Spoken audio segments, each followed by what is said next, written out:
Welcome everybody to the X Factor podcast today on this Thursday afternoon, morning, wherever you are. Today we're gonna be going right into it with AEW Dynamite. We got some talk about the new AEW Collision show, which I'll get right here in a minute. Like I said, every episode, if you need updates, want clips, see clips of the podcast posted on TikTok. Comments down below. Twitter is XFactorMG5654. X and the MG are both capitalized, and the TikTok is XFactorSports420. No capitalization there. And it'll also be in the bio, and it'll also be at the end of the video. So, we got some stuff to talk about. The first time I'm going to get around to here is AEW Collision. It's a new Saturday night show for wrestling for AEW. I don't know what's going to happen to Rampage. I like the idea of AEW Collision show. I like the little brand split they're going to do. It's just, I think it's unnecessary on the reason why they're doing it. Because of the whole CM Punk thing with the Elite and all them. I think the whole thing's nonsense. I think they just need to grow up and all need to work together. As much as I am a CM Punk fan, my favorite wrestler of all time. So I just think he and the Elite and everything, whoever was involved, just need to grow up and work like employees at that point. But nope, since they're EVPs, the Elite get to do what they want. So, and people wondering if they're gonna leave. They're not gonna leave, because if they go to WWE, they're not gonna be able to do what they want. And AEW, they get to do what they want. So boom, they're not leaving. That's something that they all created. So. And I'm telling you right now, if the Elite would leave, if the Young Bucks and Kenny would leave, those AEW fans would turn on them quick. They'd act like they never liked them. So, but as for AEW Collision, I like the it's like a Monday Night Nitro type of color logo and all that. I like the idea. I like the colors. I like the logo. I like everything they got about it. They're gonna announce the location next week, which I'm pretty sure it's gonna be Chicago. But with all the issues with Punk's deal that that Punk's been talking to Tony Khan about bringing Ace Steel back and all that type of bullcrap going on right now. It's probably they're probably just stalling to get this week through, get the deal done. Boom, they'll announce it next week. But Miro, Thunder Rosa, and Andrade would all be back there, so that's some great stuff right there. And I think with the brand split, it's going to create more opportunities for people to actually get on TV. Because Dynamite, you'll have your side of Dynamite, you'll have Collision, you'll get Rampage, and Rampage will pretty much be like the same thing like it always is. People that don't get shown up on either one will be on Rampage. It'll be like a main event type of thing, I think. So. And then Ring of Honor is going to stay as Ring of Honor. So, a lot of wrestling, Monday, Tuesday, Wednesday, Thursday, Friday, and Saturday, all wrestling. That's a lot of wrestling to watch. But guess what? I'm still going to be up here talking about it every goddamn day. As of for the Collision Show, what I'm going to do when they come up, what I'm going to do for the podcast. So, like I'm always going to do, Tuesdays will be Raw. Wednesdays will be NXT. Thursdays will be Dynamite. Friday will always be an NFL talk day. Will always be an NFL talk type of day. Saturdays, when it comes to SmackDown and Rampage, I'm probably gonna have to move all that to some Saturdays instead of Mondays, and then Mondays will be AEW Collision with a little hint of NFL talk. With football coming back around and with college football coming back around, it's going to be two of those plus AEW Collision on Mondays. So Mondays will probably be so coming up soon. For the future, it'll be Mondays will be NFL college football with Collision. Tuesdays will be Monday Night Raw. Wednesdays will be NXT. Thursdays will be Dynamite. Friday will be NFL. And if you guys want me to talk about Ring of Honor, because I do watch Ring of Honor, so you guys want me to talk about Ring of Honor, I will talk about Ring of Honor.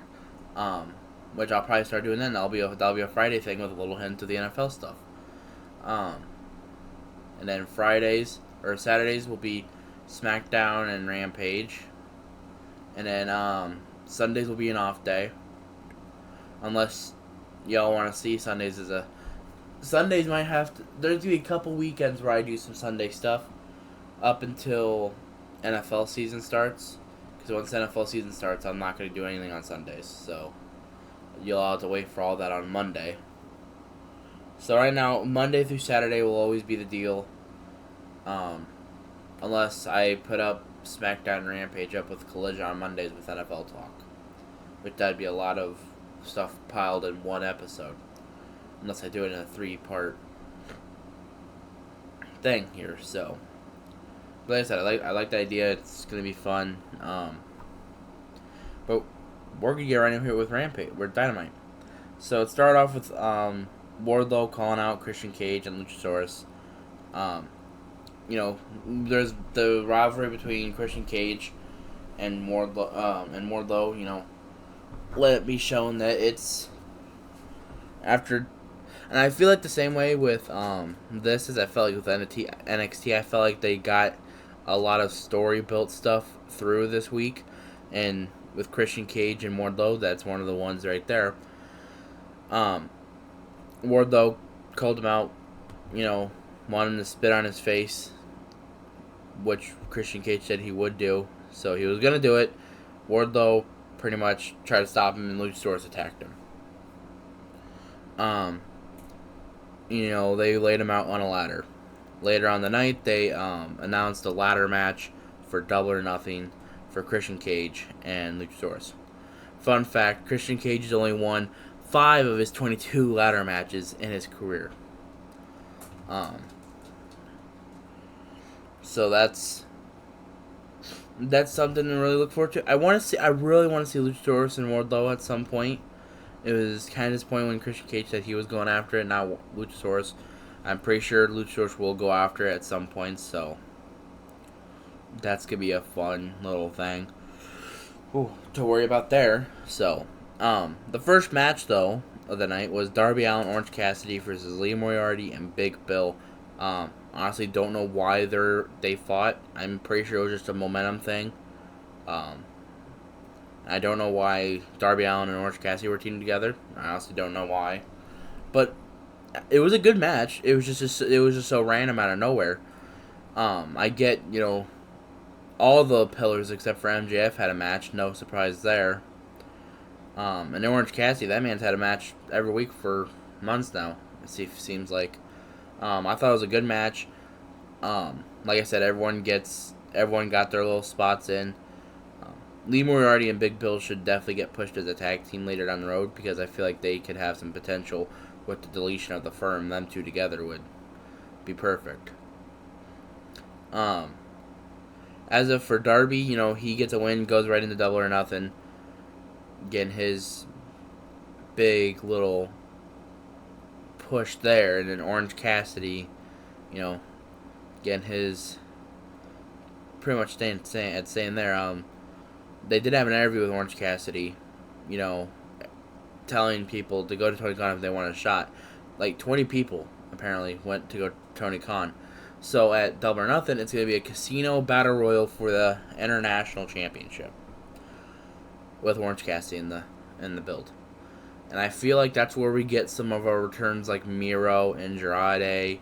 I don't think Punk will be in it, but like those two are really up there in mine. Maybe a Will Ospreay surprise there.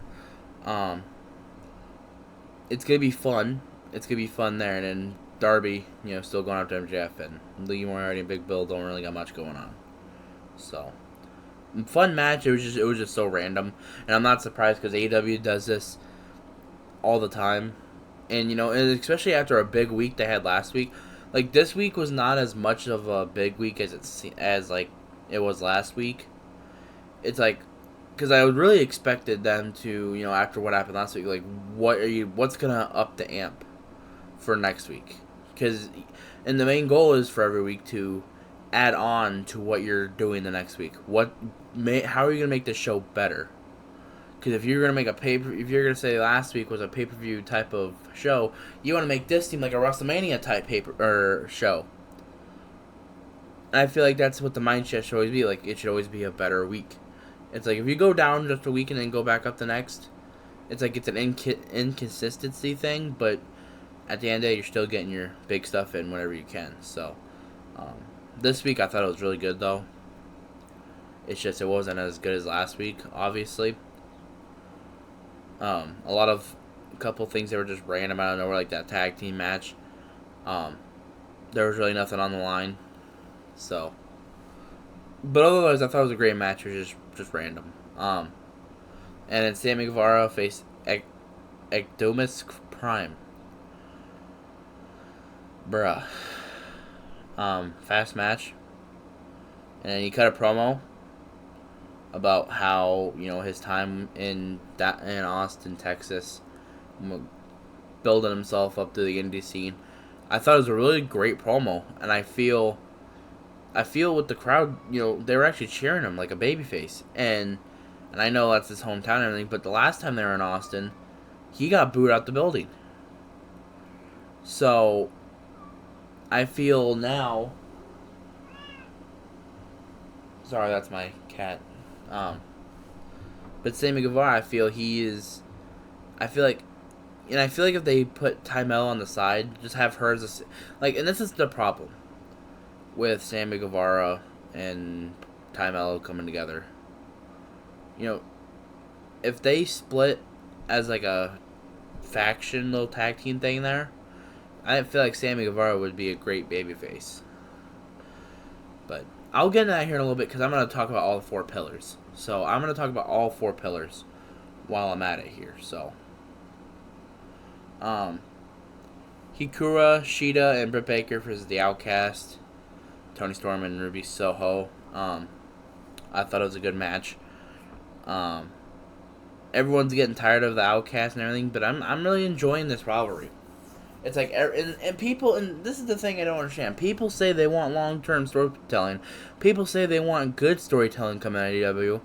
And this has been pretty good, pretty good storyline.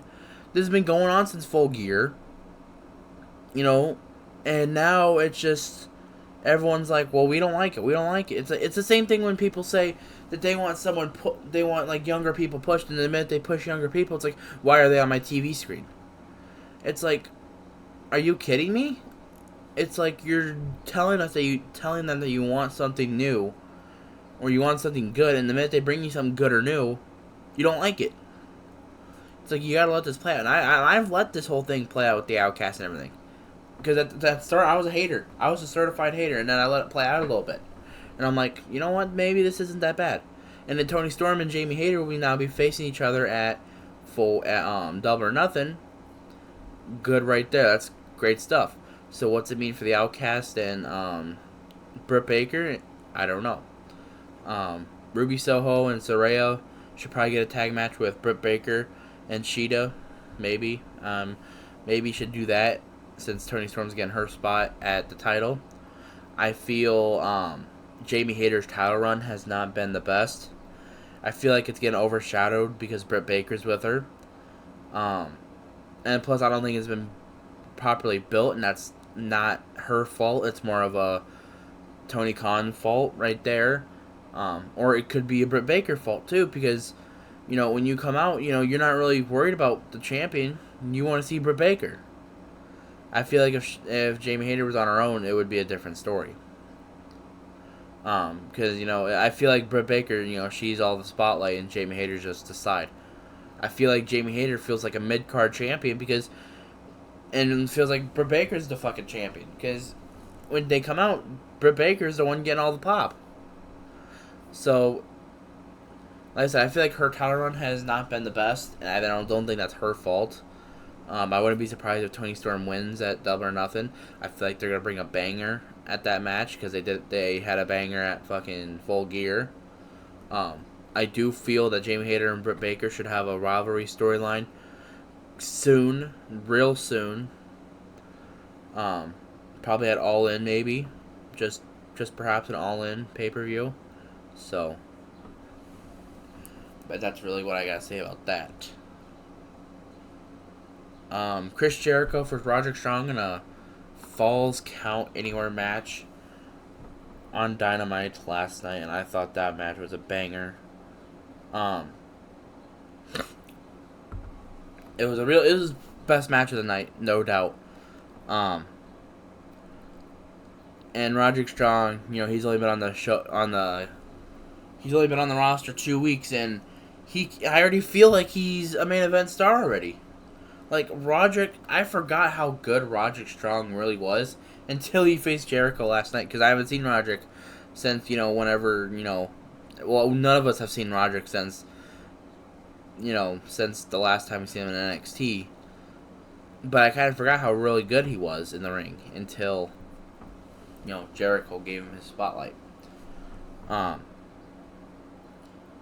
Jericho, man, he is, at this age, and I've seen people say that he should just retire. Jericho at this age is still bringing a good product to the organization, still bringing good matches in. So I don't feel like there's any reason to retire if you're still bringing in good matches. And I feel like if he retires, he'll just be part of the booking committee or the whatever they like, the writers and all that. And because I feel Jericho has a great mind for storytelling, mind business, trying to get stuff over, and he's put so many of these young guys over, it's not even funny. And that's the thing, nobody gives credit for Jericho for putting over Ricky Starks, putting over Roderick Strong. At some point, he's probably gonna put over fucking Sammy Guevara and Daniel Garcia. He put over Claudio when he needed to. He put over Kingston, and Kingston, he's not younger, but Kingston's not as popular as Jericho, obviously. It's just Jericho, he's put over so many of these younger guys. And Action Andretti, nobody talks about that. How he put over Action Andretti. It's Jericho, he puts all these guys over, and it's like he lets these guys have their spotlight. And I feel like that's what a guy like Chris Jericho at this stage of their career should do, is let these guys have their moment. Like, yeah, I feel like Jericho should be world champion at least one more time in his career, while he's still doing the good things that he's doing. But, like I said, he's just Jericho. The day Jericho retires will really hit the spot. So, good match. Everything about it I thought was great. The Frosty spot I thought was good. Going outside, when they went outside, I'm like, oh no, Jericho Appreciation Side to get involved. They not even get involved. Adam Cole did. And so I feel like that's where it's going to lead up to Chris Jericho versus Adam Cole at Double or Nothing, which is going to be a banger, like always. So, Jack Perry, Jungle Boy, bad promo guy, faced Roosh, and I don't know why. Why? Roosh can't, in my opinion, Roosh cannot afford a loss. Roosh is one of those guys that, he should be dominating this whole division right now. And I feel like with Collision coming up, I feel like he's going to go there, be with Andrade probably, and, thrive there. But why are you giving him the Jungle Boy? I'm sorry. Roosh should be dominating. Like, Roosh has been here for nearly a year now. He should be dominating. I feel like he should be in this title spot for, like, TNT title, international title. But he, it's just another guy to feed to Jungle Boy. They could have gave him anyone, but they gave him Roosh. Wasn't a fan of it. I was a fan of the match, but I wasn't a fan of Roosh being the guy that Jungle Boy had to face. It was a good match. I just didn't feel that Roosh had to be the opponent. And then and by the looks of it, three of the pillars are gonna go, are gonna team up against MJF. What it looks like, they're all getting along and everything, and it's really hurting MJF. And there's a backstage an interview with Renee Paquette, and she asked MJF about his title, and he slapped the microphone out of her hand. I thought he was gonna slap her. I'm like, if he slaps her, my God, that would have been terrible. Terrible stuff. But yeah, it's just I'll get in here with the pillars here in a minute because I'm going to talk about this and then the main event, and interview and all that. So Ricky Starks versus Switchblade Jay White, I thought it was really good. I like the storyline between these two. I understand, and I like the DQ finish. I understand it. A lot of the times I would complain about it because I don't think DQ finishes are really the proper thing to do. But this is a match that neither one of these guys could lose. So I feel like at Double or Nothing, we'll probably get a Ricky Starks versus Jay White. And it'll be a banger. So, and I think we're long enough now into Jay White's. It's been nearly 2 months now, so I'm gonna talk about Jay White's return and everything. I feel, his return and everything, I feel was good. It's just it didn't get really much of a crowd reaction, that sucks. But I feel that they can. I feel that so far his run in AEW has been all right. 2 months still been working with Ricky Starks. It's it's I don't know if it's just me, but it feels like him being with Juice Robinson, it makes him feel down a little bit. I don't know why. I just feel like if he was he was the main star in New Japan, but then the minute he goes to AEW, I just feel he's not even. He should feel like he should be in the main event scene, but is not in the main event scene. I don't know what really is there. I feel, and I'm not a big fan of Ricky Starks. I just haven't been a big fan of him. I like his work. I like him in watching his matches, but I'm just not a big fan of him. It's so I don't know if it was just because it's the rivalry with Ricky Starks or what, but I just feel like he's not getting the hype that everyone shouldn't. Everyone made it seem like he was getting hype. And I'm not gonna say maybe he should have went to WWE, but I'm gonna say this right now: if he would have went to WWE, he would be in the main event scene in a click. He would, in an instant, he'd already be in the main event scene because with how much WWE right now needs main event stars. Because a lot of their main event stars are either getting old or they're trying to build them up, but it's not working at the moment. And Jay White would be the perfect person. Would have went in there. He would have been perfect. Go in that main event scene, thrive, maybe win a world title, whatever. I do feel like he'll probably win a world title at some point in his career in AEW. It's just that roster is so damn large that you can if you miss a week, your stock goes down rapidly, and I feel like that's why the brand splits would work.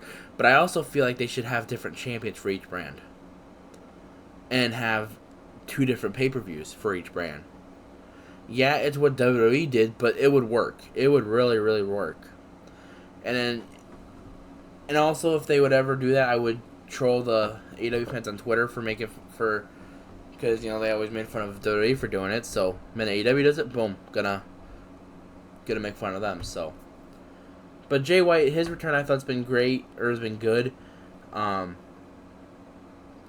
just don't feel that the Bullet Club Gold should be a necessary thing. I feel like it should just be him, and Juice Robinson should thrive on mid card scenes and all that stuff. So that's really what I gotta think about that.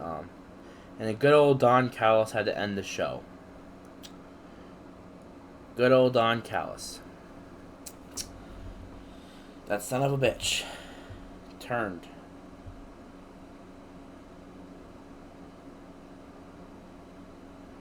He has turned his back on Kenny Omega.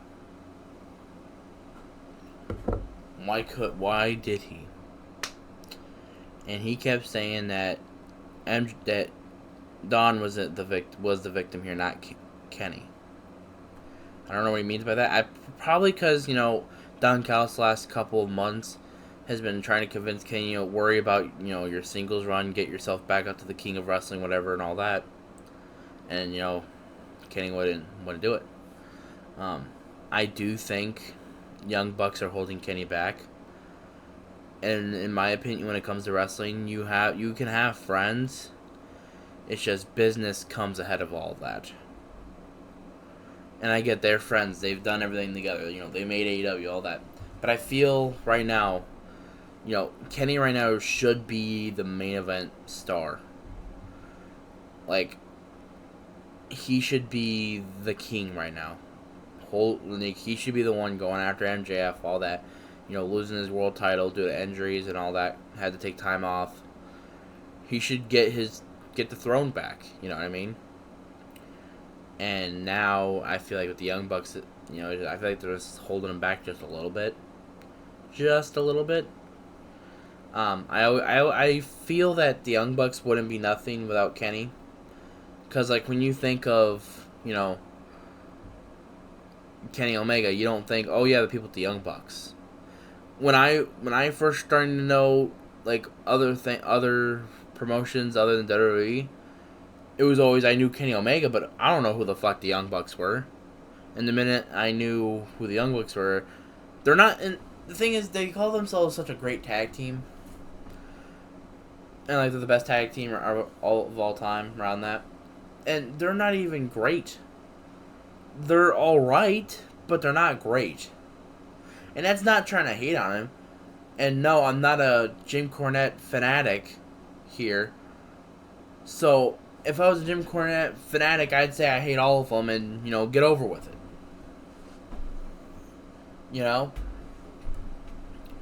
But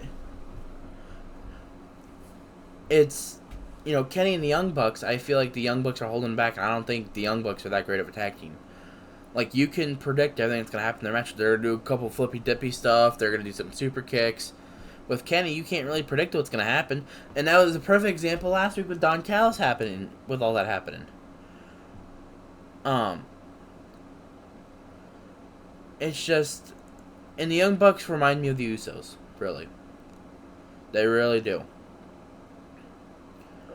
Because, Super Kick City. And the thing is, AEW fans don't even mention how many super kicks the Young Bucks do. But yet will mention all the super kicks the WWE does, or the Usos do. It's like, are you serious, man? Like, I think if you put them all, put both tag teams in a match, you're probably getting like 100 super kicks out of all of them. But we're gonna get right into it here with some AEW pillars. We're gonna start off with good old Jungle Boy.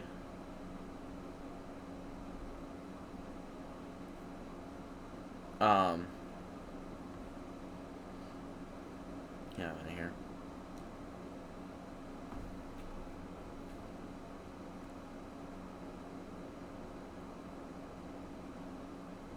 Alright. Sorry, I had to text someone.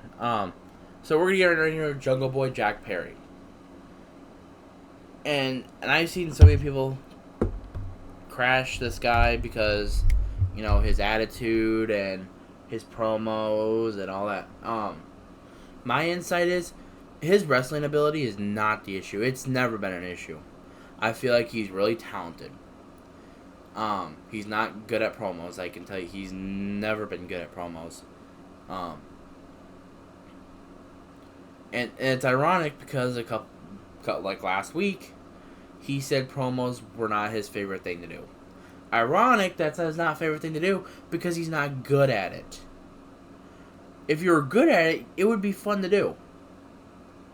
And if I was a wrestler, if I was lacking promos, I'd be working with that every day. And there's been rumors out there, there's been talk that, he has an attitude issue, whatever, and he's only going to take advice from people that has the same wrestling style from him. Yeah, well, he had this, if he was put up with Christian Cage, and yet still did not work. So that should tell you something right off the bat. Christian Cage, his promos every week are glorious. And not just because he mentions everyone's dead fathers. He talks, and he's a really great talker on the mic, and yet he was with him for how long? Nearly a year? And yet still nothing good promo-wise. That should tell you something. And and working with everyone else, you should realize that, and that's the one thing he lacks is promos. And in my opinion, if you want to be great, you got to be good at promos and in the ring. And he's great in the ring, just not good at promos. I feel like if he got good at promos, he would be in that spot. And I feel like the only pillar right now is MJF. And yeah, MJF don't wrestle much and all that. And fact, here's a daily fact: Brock Lesnar has had more matches this year than MJF. Just saying. I looked it up. If you include the Royal Rumble, he's had more matches than MJF. Even if you took the Royal Rumble match out, they've had the same amount of matches. So, still not good. And MJF's the only pillar, really big pillar. Like Darby, Guevara, and Jungle Boy are not even close to what MJF's doing. At best, I think they're all mid card guys right now. In my opinion, that's just my opinion. But Jungle Boy, I feel like, in ring, really good, really good. Talk on the mic, trash. I feel like if he wants to get to that next spot, he needs to learn. He needs to take some lessons from somebody. And I don't care if it's someone that you don't even freaking have the same wrestling style to.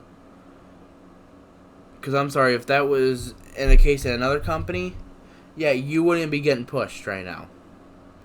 He's just lucky AEW's around. So, and then let's get to another guy, Sammy Guevara, because I got quite a few things on here on him. Sammy Guevara, I feel wrestling issue is not an issue. Like I said, that's the same thing. Promos, he's not as bad as Jungle Boy, but it's not not the best.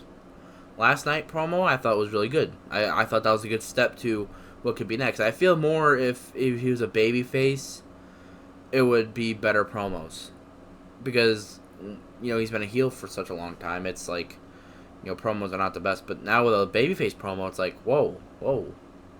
Maybe we could turn him babyface. And I feel like the only way to turn him babyface is if you have him, Ty Mello, not be together as, like, a group together. And you even seen it with the All Access thing. They're talking about how they want, them two to both get matches, but it seems like only one of them is actually getting the spotlight.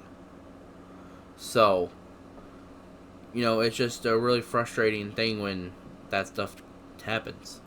So really what should really be is, if you had them two, because like when them two got really together as like a group, the hate was all there. It was just the hate was all there. And I liked Sammy Guevara. But then when you, make him heel like that with her, I feel like if they split him up, boom, I think he would be a bigger babyface. And I really feel it would work a lot more as if he turned on Jericho. If he turned on Jericho, one of the biggest heels right now in AEW, boom, instant babyface run, just like that. And Ty Mello, they need to get. I think she's injured. I think she is. I don't know. I feel like she needs to get more spots. And that's the feel like same the way I feel about the women's division. They show the same women every single week. And with this Collision show, I feel like they can express more of the women's division, show more of the women's division, instead of just. And there's always that one week where they don't show Outcast or Britt Baker or any of them, and I'm like, okay, maybe we get something different now. And nope, next week same back thing. And the thing is, they only have one women's match a week, like, and yet they want to complain about and like the AEW fans want to complain to the WWE about not expressing the women's division. What's your excuse for AEW when there's only one women's match a week?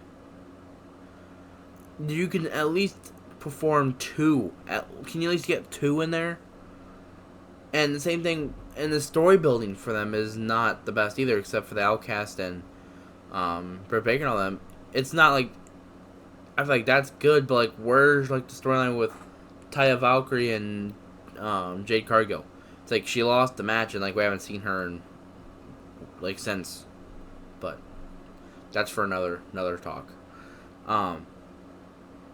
But Guevara, I feel like would have a baby face if he wasn't with Jericho and Ty Conti and all that stuff. So, I do feel like he could be a world champion someday, but right now is not the best time.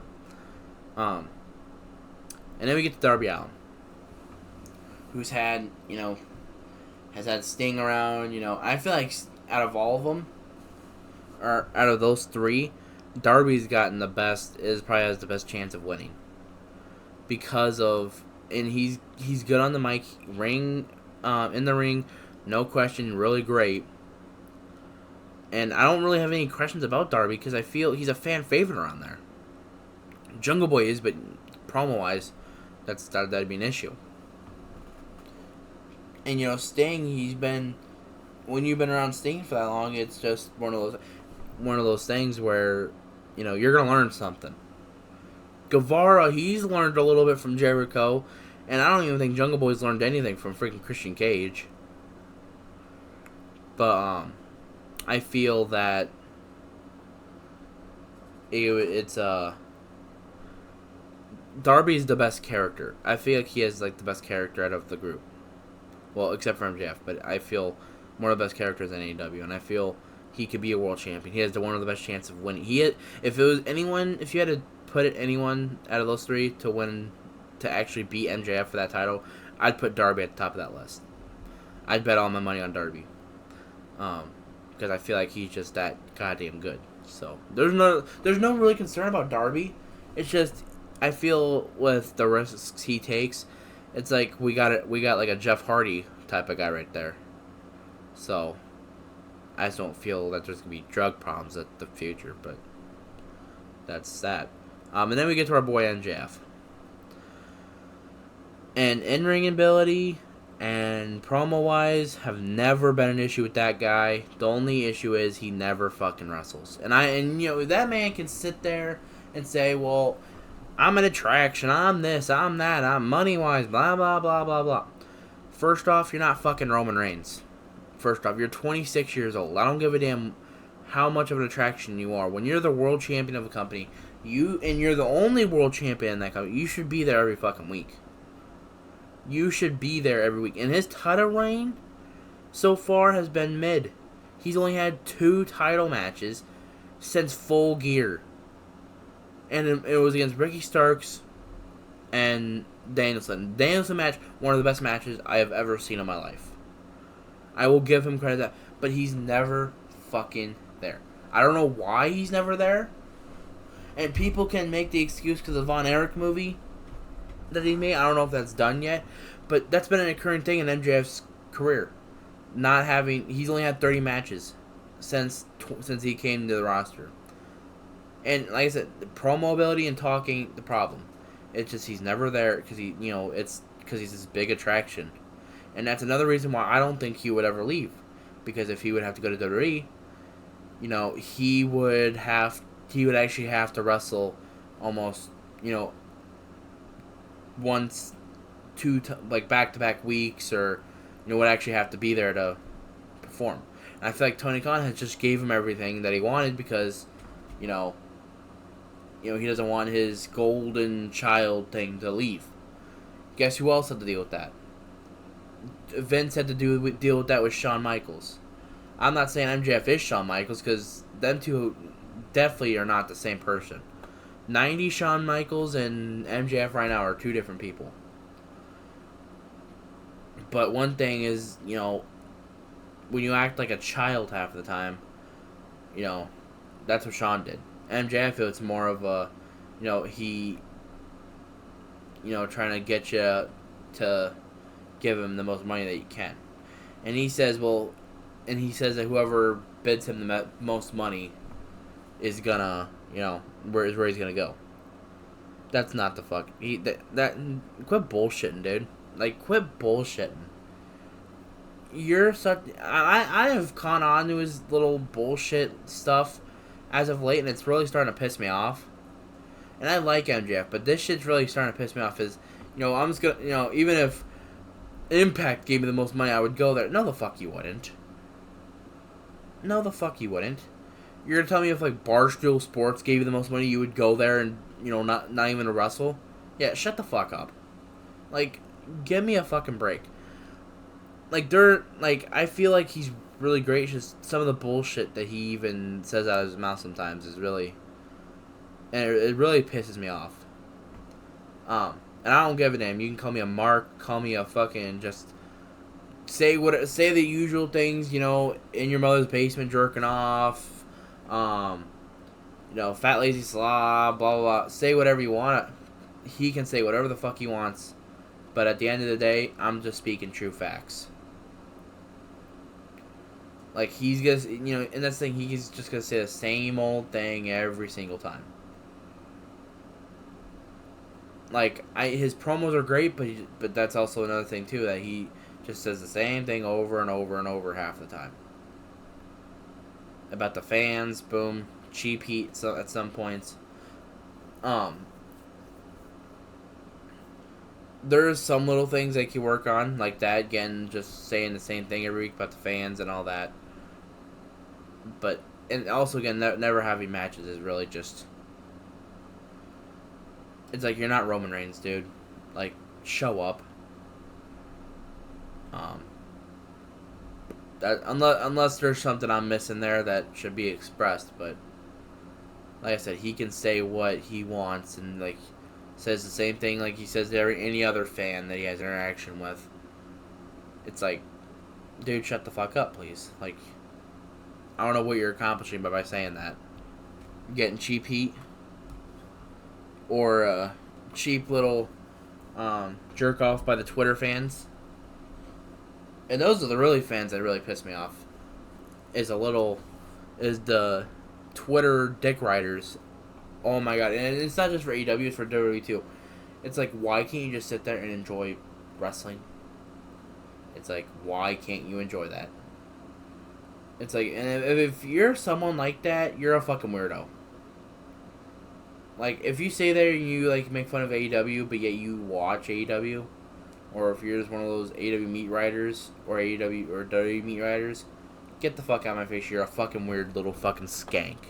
So that's my advice for the day. Have a great fucking day. Stay blessed.